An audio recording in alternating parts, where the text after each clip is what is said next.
Komisi 3 DPR RI meminta Kejaksaan Agung lebih serius dalam menindak dan menyelesaikan kasus korupsi secara adil dan tidak tebang pilih. Hal ini mengemuka saat rapat kerja dengan Jaksa Agung di Gedung Nusantara II DPR RI Jakarta. Anggota Komisi 3 DPR Wihadi Wianto mengatakan pihaknya akan terus mengingatkan Kejaksaan Agung meningkatkan kinerja serta penguatan komitmen kelembagaan dalam penindakan kasus korupsi secara adil. Menangani kasus korupsi perlu koordinasi yang baik antara Kejaksaan Agung dan Polri dan KPK dan Komisi 3 DPR mendukung adanya nota kesepahaman ketiga lembaga tersebut. Tidak semua masalah korupsi itu bisa tertangani oleh KPK dan juga tidak semua permasalahan korupsi bisa ditangani oleh kejaksaan.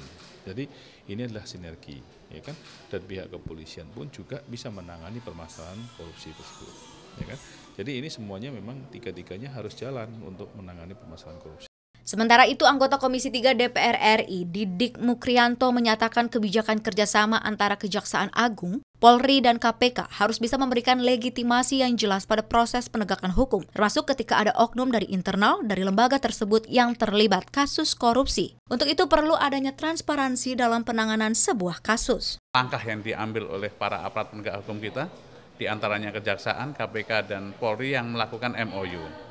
Jaksa Agung juga harus mampu menjawab para koalisi masyarakat sipil atau masyarakat pada umumnya yang mempertanyakan bahwa nota kesepahaman yang dibuat oleh tiga lembaga ini justru melegitimasi ataupun memberikan ruang yang tidak optimal terhadap penegakan hukum kita. Hilman dan Ade TVR Parlemen melaporkan.